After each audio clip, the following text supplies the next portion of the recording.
ვაგრძელებთ ლექციას ლიტერატურის მიმოხილვის შესახებ. ახლა მოკლედ გესაუბრებით ერთ-ერთ ლიტერატურის მიმოხილვის ერთ-ერთ ტექნიკაზე, რომელსაც ქვია მეტაანალიზი, რომელიც ბოლო დროს განსაკუთრებით ხშირად გამოიყენება რაოდენობრივი მონაცემების ანალიზის დროს და ისეთ ობიექტურ და მიუკერძოებელ მეთოდად ითვლება.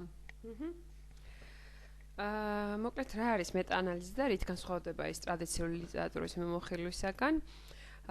თუ კი ტრადიციული ლიტერატურის მიმოხილვის დროს ძირითადად ხდება ლიტერატურის იდენტიფიცირება, შემდეგ მისი სისტემაში მოყვანა, კატეგორიზაცია, შეფასება, ანალიზი, მეტაანალიზი გულისხმობს სტატისტიკური მეთოდებით ბევრი კვლევის შედეგის საშუალო მაჩვენებლის გამოყვანას. ანუ ამ შემთხვევაში მთავარია ის, რომ ჩვენ ვიყენებთ სტატისტიკურ მეთოდს და თქვათ ჩვენი მოსაზრებით არ ვამბობთ, რომ იქიდან გამომდინარე, რომ ამ და ამ საკითხზე ჩატარდა 10 კვლევა და 6-მა კვლევამ ეს დაასკვნა და 4-მა კვლევამ ეს დაასკვნა. აქედან გამომდინარე უფრო მეტად ვენდობით თქვათ 6 კვლევის შედეგს. ანუ ესეთი რამ არ ხდება მეტაანალიზის დროს.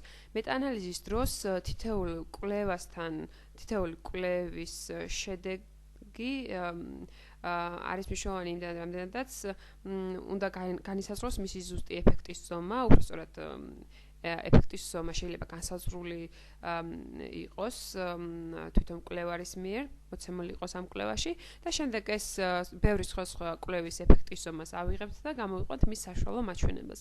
ხა რა არის ეს ეფექტის ზომა?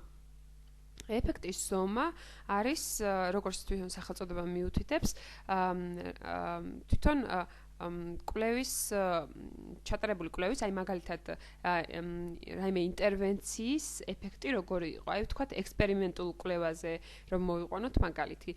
ვთქვათ ვატარებთ ექსპერიმენტულ კვლევას იმასთან დაკავშირებით, რამდენად დიდ გავლენას ახდენს კომპიუტერების გამოყენება, ან რა ეფექტი აქვს კომპიუტერების გამოყენებას მათემატიკის სწავლებისას. და შეიძლება კვლევების რაღაც ნაწილი ადგენს, რომ ეს ძალიან ეფექტურია და კვლევების ნაწილი ადგენს, რომ კომპიუტერების გარეშე უფრო ეფექტურია მათემატიკის სწავლება.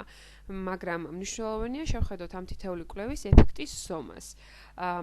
თუ ესე ვთქვათ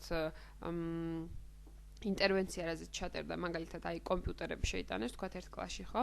და ისე ასწავლიდნენ მათემატიკას. თუ კვლევამ დაასკვნა, რომ ეს არის, ამას აქვს დადებითი ეფექტი ამ ინტერვენციას, ესე იგი ეფექტის ზომა იქნება დადებითი და თუ კი მას ჰქონდა უარყოფითი ეფექტი, ეფექტის ზომა იქნება უარყოფითი. თვითონ ეს ეფექტის ზომა 0-დან 1-მდე შეიძლება იყოს, მაგალითად 0.2, 0.3 ან -0.5 ან ასე შემდეგ. თუ კი ესე ვთქვათ, რაც უფრო დაბალია ეფექტის ზომა 0.2, 0.3 მიუთითებს, რომ ვთქვათ ინტერვენციას კი ქონდა დადებითი ეფექტი და მართლაც კომპიუტერები სიტყვაზე მნიშვნელოვან გავლენას ახდენს იმაზე, რამდენად უკეთესად სწავლობ მათემატიკას, მაგრამ თუ ეფექტის ზომა არის 0.8, ეს ნიშნავს, რომ მართლა ძალიან დიდი ეფექტი ქონდა ამ ინტერვენციას. ანუ დადებითი თუ არის ეს 0.2 და 0.8 ორივე მიუთითებს, რომ ეფექტი დადებითი ქონდა კომპიუტერების სწავლებას, მაგრამ ერთ შემთხვევაში ეს ეფექტი ძალიან ესე ვთქვათ მცირეა, 0.2 თუ არის ეფექტის ზომა და მეორე შემთხვევაში ეს არის ძალიან მნიშვნელოვანი, როდესაც 0.8 არის ეფექტის ზომა. და ანუ მეტაანალიზის დროს ყველა ძალიან ბევრი კვლევას იხილავ, ერთ-ერთი ვთქვათ მნიშვნელოვანი ფაქტი არის ის, რომ ბევრი კვლევა უნდა იყოს ჩატარებული კონკრეტულ საკითხზე. სხვა შემთხვევაში მეტაანალიზს ფაქტურად აზრი ეკარგება. და შემდეგ ამ კვლევების ეფექტის ზომების საშუალო გამოგყავს და ამის და მიხედვით ასკვლი, რამდენად ვთქვათ ამ კვლევების შედეგი რეალურად რა არის. ანუ როგორც წეღან თქვით, იმის და მიხედვით კი არა ვასკვნით, რომ ვთქვათ 6-მა კვლევამ დადებითი შედეგი იპოვა და 4-მა უარყოფითი, არამედ საშუალოებს გამოვიყვანთ და შეიძლება სუპერიქით მოხდეს, რომ ისე აღმოჩნდეს, რომ ზუსტად იმ 4 კვლევის ეფექტის ზომა იმდენად დიდი იყო, რომ იმან გადასწონა, ვთქვათ, ის 6 კვლევის ეფექტის ზომა და შესაბამისად აღმოჩნდება, რომ შეიძლება აღმოჩენილიყო, რომ ეს მათემატიკის სწავლება კომპიუტერების დახმარებით სულაც არ არის ესეთი ეფექტური. ეს არის ძირითადად მეტაანალიზის შესახებ, ძალიან მოკლედ, სხვათა შორის მეტაანალიზის ერთ-ერთი მაგალითი მახსენდება ახლა ზუსტად ჩემი მეორე ლექციიდან, საერთაშორისო განათლების პოლიტიკიდან, ჰანუშეკი არის ძალიან ცნობილი მკვლევარი, ერიკ ჰანუშეკი და მან გააკეთა ესეთი მეტაანალიზი კლასის ზომასთან დაკავშირებით. ანუ ძალიან ბევრი კვლევაა ჩატარებული იმასთან დაკავშირებით, კლასის ზომა რა გავლენას ახდენს სწავლებაზე. ანუ მასწავლებლები უფრო უკეთესად ასწავლიან თუ არა, იმის და მიხედვით კლასი პატარაა თუ დიდი. და ჰანუშეკმა აიღო ძალიან ბევრი კვლევა, რაც ჩატარებულა ამერიკაში და რაც ჩატარებულა სხვა ქვეყნებში, ამერიკის გარეთ.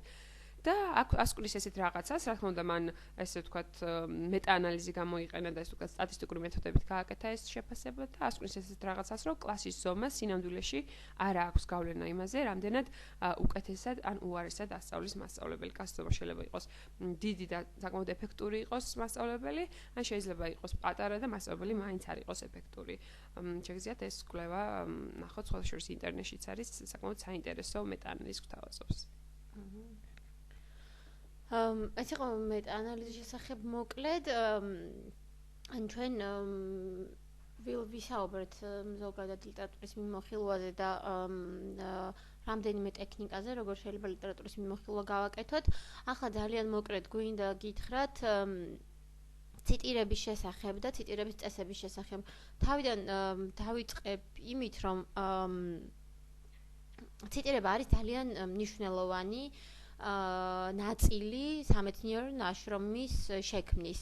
არანაკლებ მნიშვნელოვანი შეიძლება ითქვას, ვიდრე შინაარსი თვით ამ სამეცნიერო ნაშრომის, იმიტომ რომ შეიძლება თქვა ძალიან კარგი კვლევა ქონდეს, ძალიან კარგი სამეცნიერო ნაშრომი ქონდეს, მაგრამ თუ კი სწორი ფორმით არ არის წარმოდგენილი, მისი ღირებულება შეიძლება აბსოლუტურად დაიკარგოს.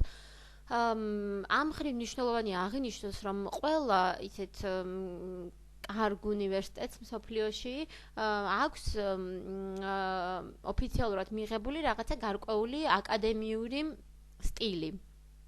და ჩვენ ძალიან გვიხარია, რომ ილიას უნივერსიტეტმა წელს მიიღო ეს ოფიციალურად ილიას უნივერსიტეტის აკადემიური სტილი, რომელიც ეფუძნება ერთ-ერთ საერთაშორისო აღიარებულ სტილს, შიკაგოს სტილს. თქვენ ამ სტილის სახელმძღვანელო შეგიძლიათ იხილოთ ილიაუნის ბიბლიოთეკის ვებგვერდზე. სიახლეების გაყოფილებაში დევს ეს ატვირთულია ეს სახელმძღვანელო. და იქ არის ზუსტად მითითებული, ზუსტად როგორ უნდა გააკეთოთ ციტირება, როგორ უნდა გააკეთოთ ტექსტში ციტირება, როგორ უნდა შეადგინოთ ბიბლიოგრაფია, როგორ უნდა გააკეთოთ სხვადასხვა წყაროების ციტირება, მაგალითად ვთქვათ ინტერნეტ წყაროს ციტირება, ან წიგნის ციტირება საიტის ერთი ავტორის, მრავალი ავტორის, სამეცნიერო ჟურნალის, პერიოდული გამოცემის და ასე შემდეგ. მოკლედ ყველანაირი წყაროს ციტირება. ესე იგი, როცა ციტირებაზე საუბრობთ, არის ესეთი, უნდა განვასხვაოთ ძირითადად ორი ტიპის ციტირებას ვაკეთებთ. ერთი შეიძლება რომ მოვიყვანოთ ამა თუ იმ ავტორის მოსაზრება ზუსტად, ან როცა თქვა ბრჭყალებში ვცვამთ, ან კონკრეტულად ზუსტად სიტყვასიტყვით ვიმეორებთ ამა თუ იმ ავტორის ნათქვამს და შეიძლება გავაკეთოთ პერიფრაზი, ანუ როცა ვთქვათ ძალიან არ არის აუცილებლობა რომ ზუსტად მოვიყვანოთ ვიღაცა ავტორის სიტყვები, არამედ გვინდა რომ გადმოვცეთ ზოგადი შინაარსი, ამ შემთხვევაში ბრჭყალებში არ ვსვამთ და პირდაპირ გადმოვცემთ ჩვენი სიტყვებით იმ ავტორის აზრს, მაგრამ ამ შემთხვევაში კიდევ ერთხელ ჩვენ და პირველ ლექციაზე ბევრი ვისაუბრეთ პლაგიარიზმის შესახებ, მაგრამ ამ შემთხვევაში აუცილებელია კიდევ ერთხელ ხაზი გავუსვათ, რომ როგორც ზუსტად ავტორის ციტირების ავტორის სიტყვების ზუსტად ციტირების შემთხვევაში, ასევე პერიფრაზის შემთხვევაში აუცილებელია რომ მივუთითოთ წყაროები. ანუ მიუხედავად იმისა, რომ თქვენ ჩვენ შეიძლება ზუსტად არ ვიმეორებდეთ ავტორის სიტყვებს და მხოლოდ მის იდეას გადმოვცემდეთ, მაგრამ მაინც ამ შემთხვევაშიც აუცილებლად უნდა მივუთითოთ წყარო. ანუ თუ კი რაღაცა იდეა ჩვენ კი არ დაგვება და არამედ რაღაცის კითხვის შედეგად მივიღეთ და ვიღაცა სხვა ადამიანის იდეა, მაშინ უნდა მივუთითოთ რომ ეს მისი იდეა. უნებლიე იმაზეც სხვა რიტყვი, უნებლიე პლაგიარიზმზე. ხო, ანუ უნებლიე პლაგიარიზმი რაღაცნაირად გარკვეულად დაკავშირებულია, ანუ შეიძლება მოხდეს ისე, რომ თქვათ თქვენ რაღაცა არ გონია რომ პლაგიარიზმია, მაგრამ შეიძლება რეალურად ეს პლაგიარიზმი იყოს იმ შემთხვევაში, ასევე როცა თქვათ ეს იდეა რომელსაც გადმოსცემთ არ არის თქვენი, არამედ ეკუთვნის ვიღაცა სხვა ავტორს და ამ შემთხვევაში ძალიან მნიშვნელოვანია ამ დროს რომ ლიტერატურის მიმოხილვა კარგად გქონდეს გაკეთებული, რომ უნებლიე პლაგიარიზმის მსხვერპლი არ გახდეთ, იმიტომ რომ შეიძლება თქვენ საერთოდ არ გეგონოთ რომ პლაგიარიზმს ესე ვთქვათ მიმართეთ ცუდი სიტყვა. ხო, პლაგიარიზმი ხო, ჩაიდინე. მაგრამ ის ვინც ამოწევს თქვენს ნაშრომს შეიძლება ჩათვალოს, რომ ეს არის სრული პლაგიატი. ამიტომ არის ზუსტად მნიშვნელოვანი, რომ ძალიან კარგად გააკეთოს ლიტერატურის მიმოხილვა. ხო, ანუ რო იცოდეთ ყველა ის ძირითადი ნაშრომი, რაც ამა თუ იმ სფეროში არსებობს და დაწერილა. ეხლა ციტირების ტიპებს რაც შეეხება, ამის შესახებ ჩვენ ხა დეტალურად არ დავიწყებთ საუბარს თუ როგორ უნდა გააკეთოთ სხვადასხვა წყაროს ციტირება, ამის შესახებ თქვენ შეგიძლიათ სახელმძღვანელოში წაიკითხოთ, მაგრამ ანუ თავარი არსი ის არის, რომ როგორც როცა ტექსტში მოგყავთ ვიღაცის სიტყვები ან აკეთებთ პერიფრას ან ვიღაცის იდეა, შიგნით ტექსტშიც უნდა მიუთითოთ რომ ეს არის წყაროდან მოძიებული და არ არის თქვენი იდეა და ასევე უნდა მიუთითოთ ბიბლიოგრაფიაში ყველა ის წყარო, რომელიც გამოყენებული გაქვთ ამა თუ იმ ნაშრომის დამუშავებისას. ასევე გრაფიკებს თუ იყენებთ დიაგრამებს ასე შემდეგ, ყველაფერს უნდა მიუთითოთ წყარო და ზოგადად აქვე მინდა აღვნიშნო, რომ რა თქმა უნდა არ არის აუცილებელი, რომ ეს ყველაფერი თქვენ ზეპირად იცოდეთ, ან კარგად გახსოვდეთ ყველაფერი, იმიტომ რომ ყოველ კონკრეტულ შემთხვევაში, როდესაც აკეთებთ ლიტერატურის მიმოხილვას, ამას რა თქმა უნდა როდესაც შემდეგ ბიბლიოგრაფიას აკეთებთ და ტექსტში აკეთებთ მითითებას ავტორის, ამას აკეთებთ თქვენთვის, შეგიძლიათ გადაშალოთ სახელმძღვანელო და ასე ვთქვათ, იქვე ნახოთ კონკრეტულ შემთხვევაში როგორი ტიპის ციტირება უნდა გააკეთოთ. ამიტომ თავარია იცოდეთ, სად უნდა მოძებნოთ ეს ინფორმაცია და თავარია იცოდეთ რა სტილს მიყვებით, იმიტომ რომ არ შეიძლება დაიწყოთ ვთქვათ ერთი სტილით და გადახვიდე მე მეორე სტილზე. იწყებთ ერთი სტილით და თქვენ ამ შემთხვევაში ძირითადად ისარგებლეთ რა თქმა უნდა ილიაუნის სტილით. აკადემიური სტილით. ხო, ეს იყო მოკლედ რისი თქვა გვინდოდა ლიტერატურის მიმოხილვის შესახებ და პრაქტიკულად ვიმეცადინებთ პრაქტიკულ მეცადინეობას.